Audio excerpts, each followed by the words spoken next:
Job chapter 37. At this also my heart trembleth, and is moved out of his place. Hear attentively the noise of his voice, and the sound that goeth out of his mouth. He directeth it under the whole heaven, and his lightning unto the ends of the earth. After it a voice roareth, he thundereth with the voice of his excellency, and he will not stay with them when his voice is heard. God thundereth marvelously with his voice. Great things doeth he, which we cannot comprehend. For he saith to the snow, Be thou on the earth, likewise to the small rain, and to the great rain of his strength. He seal up the hand of every man, that all men may know his work. Then the beasts go into the den, and remain in their places. Out of the south cometh the whirlwind, and a cold out of the north.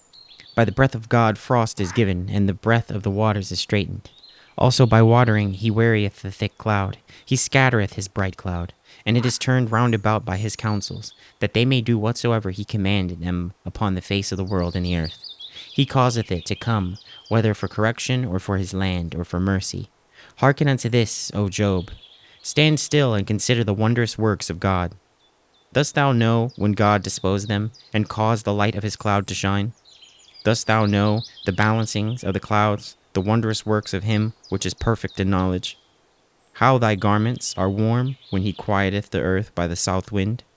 Thou hast with him spread out of the sky, which is strong, and as a molten looking-glass. Teach us what we shall say unto him, for we cannot order our speech by reason of darkness.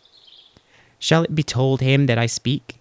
If a man speak, surely he shall be swallowed up. And now men see not the bright light which is in the clouds, but the wind passeth and cleaneth them. Fair weather cometh out of the north.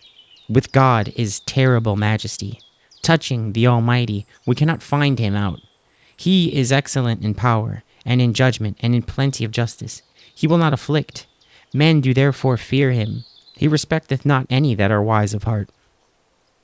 Job chapter 38. Who is this that darkeneth counsel by words without knowledge? Gird up now thy loins like a man, for I will demand of thee, and answer thou me. Where wast thou when I laid the foundations of the earth? Declare if thou hast understanding. Who hath laid the measures thereof, if thou knowest? Or who hath stretched the line upon it? Whereupon are the foundations thereof fastened? Or who laid the cornerstone thereof? When the morning stars sang together, and all the sons of God shouted for joy. Or who shut up the sea with doors, when it brake forth as if it had issued out of the womb? When I made the cloud a garment thereof, the thick darkness a swaddling band for it, and brake up for it my decreed place, and set bars and doors, and said, Hitherto shalt thou come, but no further, and here shall thy proud waves be stayed. Hast thou commanded the morning since thy days, and caused the dayspring to know his place, that it might take hold of the ends of the earth, that the wicked might be shaken out of it? It is turned as clay to the seal, and they stand as a garment. And from the wicked their light is withholden, and the high arm shall be broken. Hast thou entered into the springs of the sea, or hast thou walked in the search of the depth? Have the gates of death been opened unto thee, or hast thou seen the doors of the shadow of death? Hast thou perceived the breath of the earth? Declare if thou knowest all. Where is the way where light dwelleth? And as for darkness, where is the place thereof? That thou shouldest take it to the bound thereof, and that thou shouldst know the paths to the house thereof. Knowest thou it because thou wast then born, or because the number of thy days is great? Hast thou entered into the treasures of snow? Or hast thou seen the treasures of hail, which I have reserved against the time of trouble, against the day of battle and war? By what way is the light parted, which scattereth the east wind upon the earth?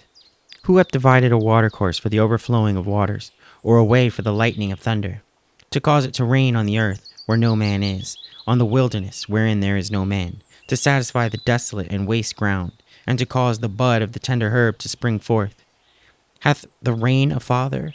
Or who hath begotten the drops of dew? Out of whose womb came the ice, and the hoary frost of heaven? Who hath gendered it? The waters are hid as with a stone, and the face of the deep is frozen. Canst thou bind the sweet influences of Pleiades, or loose the bands of Orion? Canst thou bring forth Mazzaroth in his season, or canst thou guide Arcturus with his sons? Knowest thou the ordinances of heaven? Canst thou set the dominion thereof in the earth? Canst thou lift up thy voice to the clouds, that abundance of waters may cover thee? Canst thou send lightnings, that they may go and say unto thee, Here we are? Who hath put wisdom in the inward parts, or who hath given understanding to the heart?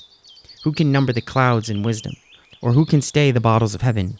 When the dust groweth into hardness, and the clods cleave fast together, wilt thou hunt the prey for the lion? Or fill the appetite of the young lions? When they couch in their dens and abide in covert to lie in wait, who provideth the raven his food? When his young ones cry unto God, they wonder for lack of meat. Job chapter 39. Knowest thou the time when the wild goats of the rock bring forth?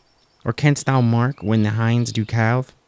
Canst thou number the months that they fulfill? Or knowest thou the time when they bring forth? They bow themselves, they bring forth their young ones, they cast out their sorrows. Their young ones are in a good liking, they grow up with corn, they go forth, and return not unto them. Who hath sent out the wild ass free? Or who hath loosed the bands of the wild ass? Whose house I have made the wilderness, and the barren land his dwellings. He scorneth the multitude of the city, neither regardeth he the crying of the driver. The range of the mountains is his pasture, and he searcheth after every green thing. Will the unicorn be willing to serve thee, or abide by thy crib? Canst thou bind the unicorn with his band in the furrow? Or will he harrow the valleys after thee? Wilt thou trust him, because his strength is great? Or wilt thou leave thy labor to him? Wilt thou believe him, that he will bring home thy seed, and gather it into thy barn? Gavest thou the goodly wings unto the peacocks? Or wings and feathers unto the ostrich, which leaveth her eggs in the earth, and warmeth them in dust? And forgetteth that the foot may crush them, or that the wild beast may break them? She is hardened against her young ones, as though they were not hers. Her labor is in vain without fear, because God hath deprived her of wisdom, neither hath he imparted to her understanding. What time she lifted up herself on high, she scorneth the horse and his rider. Hast thou given the horse strength? Hast thou clothed his neck with thunder? Canst thou make him afraid of a grasshopper? The glory of his nostrils is terrible. He paweth in the valley, and rejoiceth in his strength. He goeth on to meet the armed men. He mocketh at fear, and is not affrighted, neither turneth he back from the sword. The quiver rattleth against him, the glittering spear and the shield. He swalloweth the ground with fierceness and rage, neither believeth he that it is the sound of the trumpet. He saith among the trumpets, Ha ha, and he smelleth the battle afar off, the thunder of the captains and the shouting. Doth the hawk fly by thy wisdom, and stretch her wings towards the south? Doth the eagle mount up at thy command, and make her nest on high? She dwelleth and abideth on the rock, upon the crag of the rock, and the strong place. From thence she seeketh the prey, and her eyes behold afar off. Her young ones also suck up blood, and where the slain are, there she is.